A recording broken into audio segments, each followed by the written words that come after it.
Sri Maitreya said, "O best among the Kurus, the great sage Kapila, moved by great compassion and pleased by the words of his glorious mother, spoke as follows." Purport by Srila Prabhupāda. Lord Kapila was very satisfied by the request of his glorious mother because she was thinking not only in terms of her personal salvation, but in terms of all the fallen souls. The Lord is always compassionate toward the fallen souls of this material world, and therefore he comes himself or sends his confidential servants to deliver them. Since he is perpetually compassionate towards them, if some of his devotees also become compassionate towards them, he is very pleased with the devotees. In Bhagavad Gita, it is clearly stated that persons who are trying to elevate the condition of the fallen souls by preaching the conclusion of Bhagavad Gita, namely full surrender under the personality of Godhead, are very dear to him. Thus, when the Lord saw that his beloved mother was very compassionate towards the fallen souls, he was pleased, and he also became compassionate towards her. So, Om Jnana Timirandasya Jananjana Shalakaya Chakshurunmilitam Yena Tasmai Shri Gurave Namaha Shri Chaitanya Manobhistam Stapitam Yena Bhutale Svayam Rupa Kadamayam Dadati Svapatantikam. So the translation again. Sri Maitreya said, "O best among the Kurus, the great sage Kapila, moved by great compassion and pleased by the words of his glorious mother, spoke as follows." So, Srila Prabhupada points out in the purport that Krishna is very compassionate to the fallen souls, and he appreciates it when devotees also adopt this compassionate attitude. So, for that reason, we engage in preaching efforts to save the fallen souls. So, one aspect of this is the work involving the Bhaktivedanta Institute and the relation between science and Krishna consciousness. So, as usual, thought I'd say a little bit about that. We've been working on some exhibits for the Mayapur project. One plan, of course, the main temple in Mayapur is projected for still about 15 years into the future.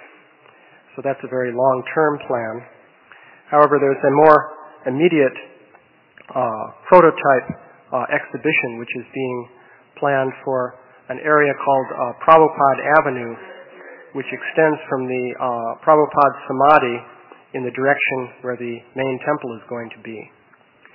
So along that Prabhupada Avenue, it is planned that there will be different exhibitions. And tentatively, the plan is that some of these are going to open by the year 2001. Of course, that means 2001 plus some increment. But one of the plans for that is to have a museum dealing with archaeological aspects, establishing the reality of the Vedic civilization. So I thought I'd mention a few things briefly about that. So the basic idea behind that exhibition is, of course, to show the reality of the Vedic civilization. That is the setting in which the pastimes of Krishna take place. And, of course, in the world of modern scholarship, there's some doubt as to whether such a civilization ever really existed. The scholars, of course, as much as possible, try to date everything in India as recently as possible, and to deny the historicity of various stories found in the Vedic literature. Nonetheless, there are interesting points that can be made indicating the scope of the Vedic civilization based on archaeology. So this exhibition is going to start by, first of all, emphasizing that the concept of the Stone Age and the development of civilization, starting from the Stone Age and progressing towards what we regard as modern, advanced, civilized society, is also there in the Vedic literature. But in the Vedic literature, a different perspective is given on this topic. Of course, we've all heard of the idea that in the Satya Yuga, people lived without any material development, economic development, and they were primarily dedicated to meditation. Practically everyone on the planet was an advanced yogi in the Satya Yuga. It turns out that there is more detailed information in some of the Puranas, such as the Markandeya Purana and the Vayu Purana, indicating the nature of the Satya Yuga and explaining the transition to what we tend to regard as civilization. It's described that, first of all, the race of human beings in the Satya Yuga was created by Brahma, not surprisingly. So you have a picture of creation rather than evolution. But people indeed lived without any material development. So it would appear that they were like primitive people. However, they also did not need economic development because nature provided all foodstuffs for them. And so they simply engaged in meditation, and they lived for very long periods of time. And it's described that towards the end of Satya Yuga, this entire race, in the natural course of events, died out. So that was Satya Yuga. In Treta Yuga, there was another creation by Brahma. So it's interesting that you have distinct races. So you could say we're not actually descended lineally from the Satya Yuga people, which I thought was an interesting point. In Treta Yuga, things started out pretty much the way they were in Satya Yuga. It describes that people were subsisting on fruits provided by trees. So it sounds like a familiar story. But after some time, they became more passionate. And a number of things began to take place. First of all, they began having more children. Previously, it was described that people would have an average of 2 children, which meant the population wouldn't increase. It remained stable. But now people began having more children, and they became covetous. It said they began putting fences around the trees in order to create the idea of private property. And inevitably, they began fighting. So things proceeded for a while. What happened was that nature began to withdraw her bounty at this point.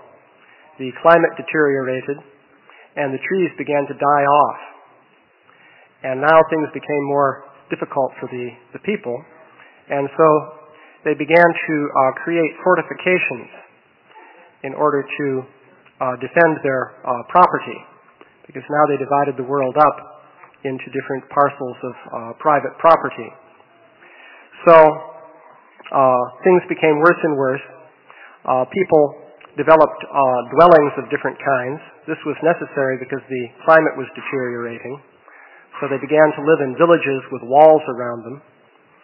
And they began developing various methods of fighting and so on. So finally it came to a point where there was widespread starvation, and the trees were thoroughly dying out along with other forms of vegetation that the people had been subsisting on. And so Brahma created food grains and introduced principles of agriculture. So now people began living by agriculture. They took up plowing and various planting of seeds and so on and so forth.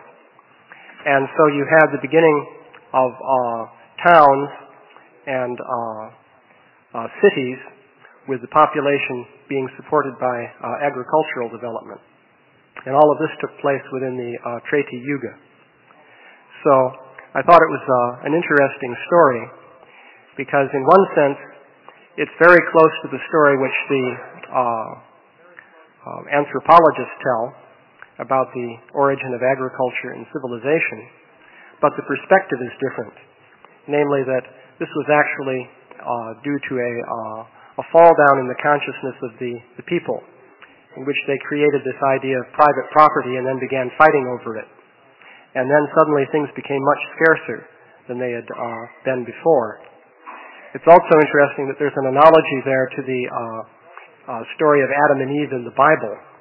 Of course, there the story deals with just two people, whereas here we're talking about populations of people. But it's still a similar story because initially you have Adam and Eve living in the Garden of Eden and everything is in a state of paradise. But then when they make their big mistake and eat the fruit of the wrong tree, they're turned out into the cruel world and they have to live by the sweat of their brow through agriculture, interestingly enough. So in this exhibition, we'll have a series of dioramas illustrating these developments and showing the parallel between the Vedic conception and the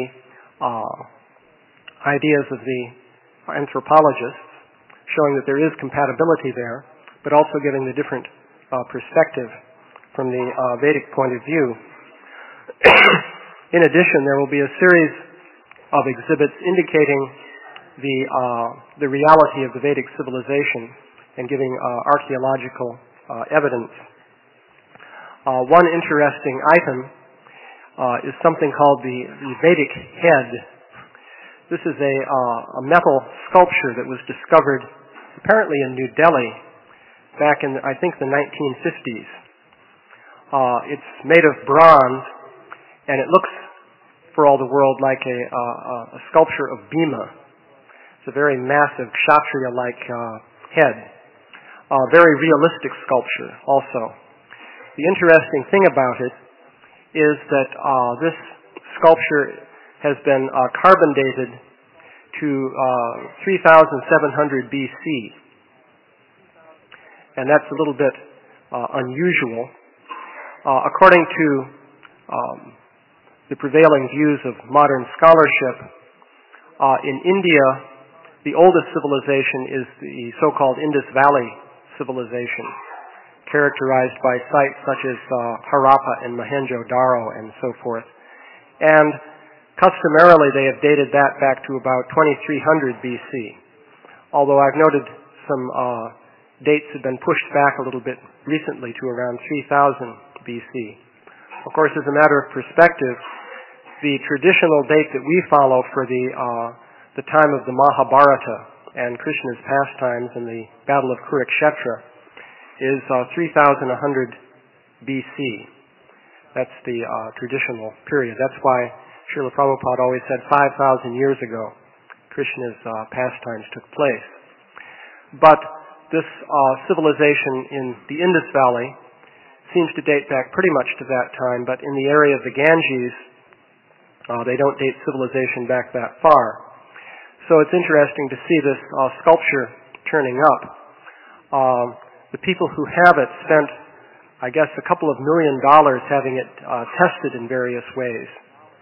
And the results were quite interesting. Several different tests were made to determine the age of the object, and they all basically agree. And they put it back in the period of about 3,000 to 4,000 years BC. It's practically as realistic as the more advanced sculptures of the classical Greek period, interestingly enough. And apparently somebody did an analysis. The hairstyle is characteristic of the school of the Vedic sage Vashishta, curiously enough. So those are some of the details. So that's one thing that we would want to show in this exhibition. Of course, we couldn't show the original. That is in the possession of a private foundation somewhere. But the idea would be that if we could get permission to get photographs from all different angles, a sculpture such as Lochan or somebody like that could reproduce the the sculpture so that it looked exactly like the original. So that's one example. There are quite a few different sections of the exhibition. There's going to be an exhibition discussing the Yuga cycle.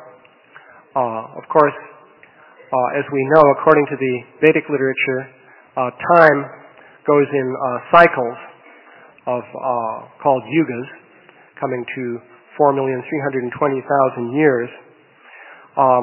It's interesting that it turns out there is archaeological evidence supporting this cycle. I was rather surprised to find that. But the basic time unit of the Yuga cycle is the period of Kali Yuga, which is 432,000 years.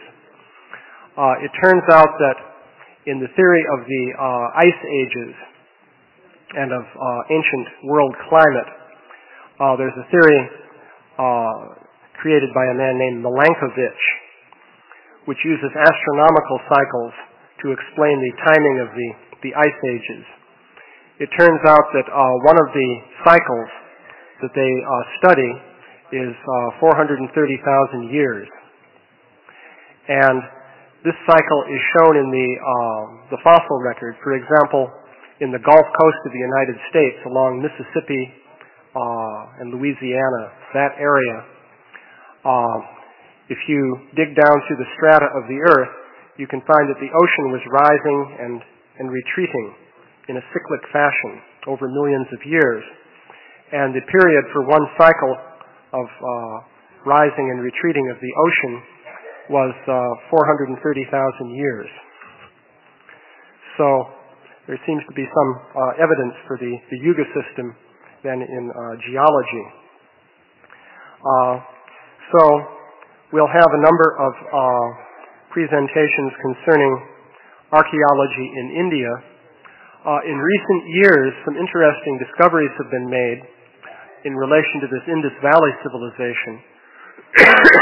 It turns out that, of course, the Indus Valley is in what is now Pakistan, and that there are a number of sites along that river, which is called the Indus, or Sindhu. Actually, the word Hindu comes from the mispronunciation of that river's name, because in Sanskrit it is Sindhu, but people in Iran would pronounce the S as an H, and so they said Hindu. And then, of course, people further west in Greece dropped the H, and so they said Indu, or India. So that's how the history of the word works out.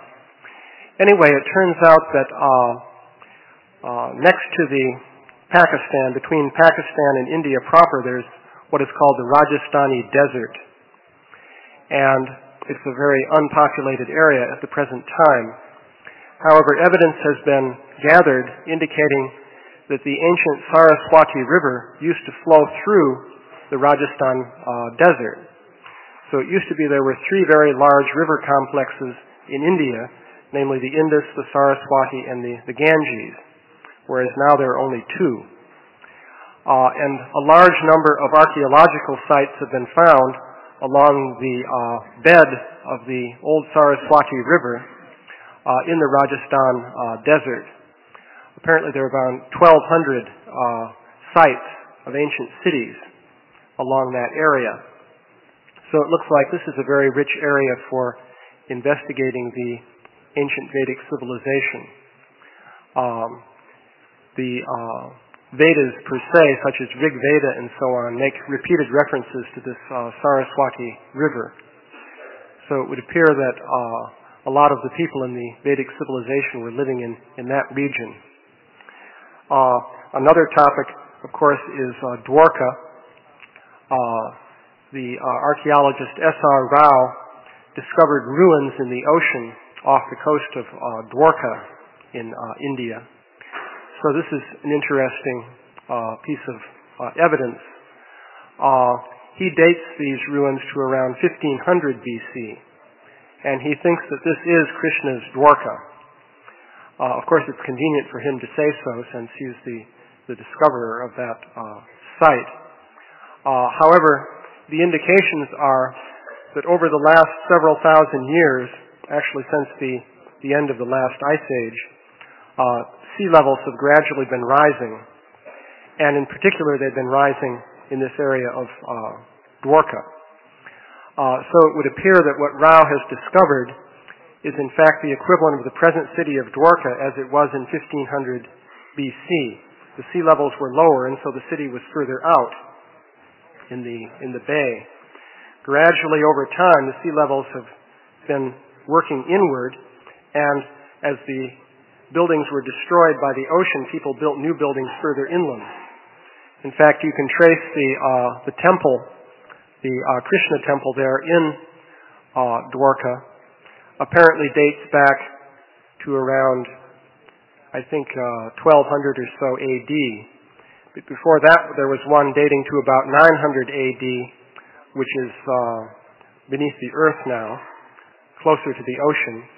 And then as you keep digging down, you find earlier and earlier temples. So it is quite possible that what Rao discovered is an earlier form of the pilgrimage city of Dwarka. In that case, ruins of Krishna's Dwarka would be further out in the ocean. So it would be interesting to investigate that. So those are a few of the things that will be there in this exhibition. There are quite a few other items. For example, there's substantial evidence for communication between India and the New World. Mainly this dates to the more recent centuries, as far as anyone can tell, which is to be expected because, of course, most archaeological finds will be the more recent things, since things tend to get destroyed over long periods of time. But there's extensive evidence indicating connections, for example, between Mexico and India. For example, there's a game that was played by the Aztecs in Mexico, which corresponds almost exactly to the game played in India, which was the one in which Maharaj Yudhisthira lost his kingdom. But somebody made a list of about, I think, 60 different specific parallels between the Aztec game and the game played in India. Also, a very realistic figurine of Ganesh was found in some of the Aztec ruins in India, and so forth. So there are quite a few examples like that. You can also find very strong parallels between some of the Central American temple architecture and temple architecture in Cambodia, which is Indian, of course, because there was colonization from India into the region of what is called Indochina, which of course is why it's called Indochina. It's a region that was sort of under the influence of India and China for many, many centuries. So there's a great deal of evidence there indicating that Indian civilization certainly was quite widespread. One thing that we ran across, by the way, is something called the Russian Veda. We have a book.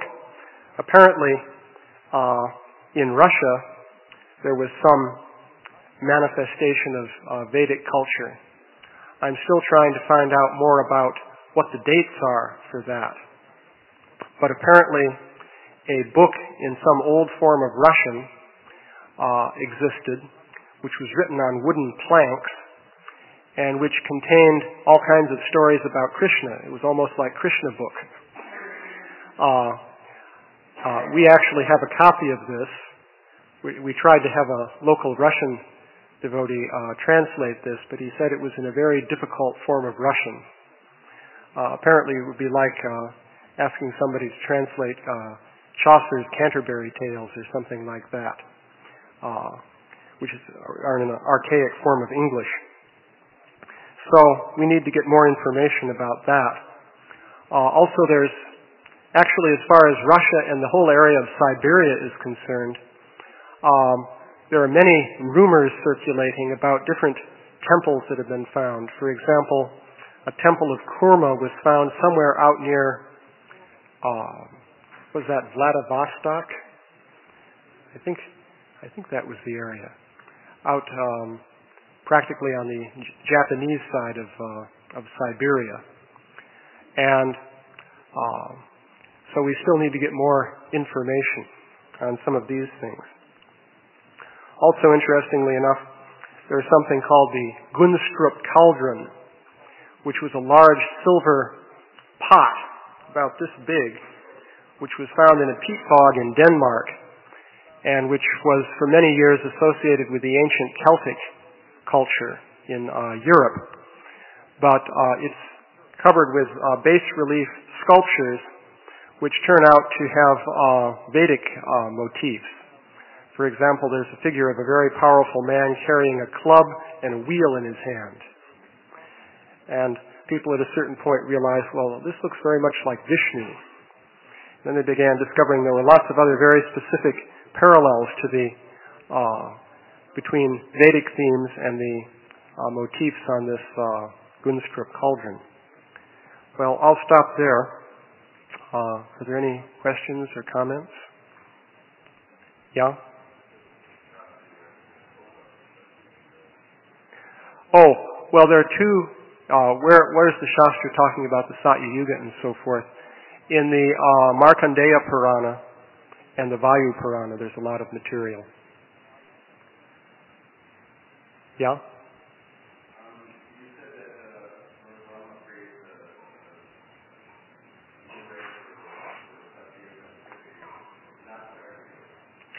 Well, interestingly enough, I have also read in the Bhavishya Purana a description that in the Kali Yuga, the short midget-like creatures that are going to be living towards the end of the Kali Yuga are actually a separate race. In other words, they won't just be descended from us.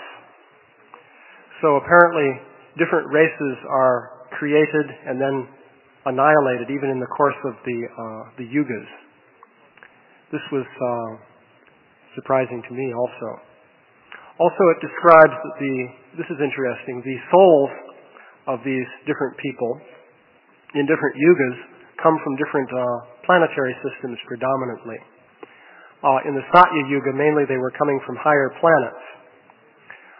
In the Treta Yuga, I think still from above, but not so high up. In the Dwapara Yuga, it was more earthly planetary systems. In the beginning of the Kali Yuga, it's mixed, interestingly enough.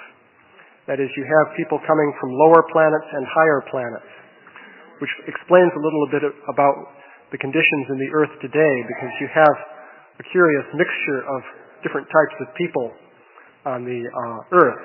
Some more in the mode of goodness, and others who are altogether evil in their outlook. And then towards the end of Kali Yuga, the souls will primarily be coming from lower planetary systems. That's been also mentioned in the Bhavishya Purana. Yeah?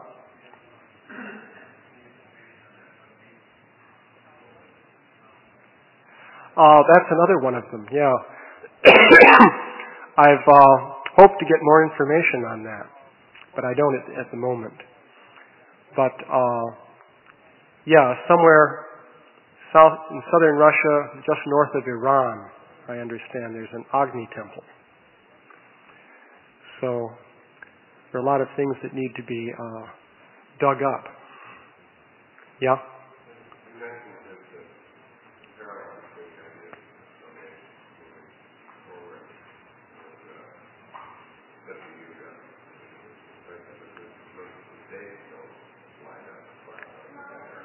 The dates.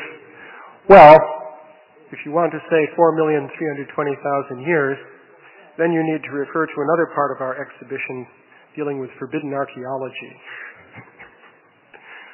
We have a section on that also. Yes, the anthropologists tend to favor fairly recent dates for everything, especially the origin of civilization. Whereas the Vedic chronology would put things back a lot further. So that's a very controversial topic. So we already have one book on that. There's also more material. All glories to Śrīla Prabhupāda.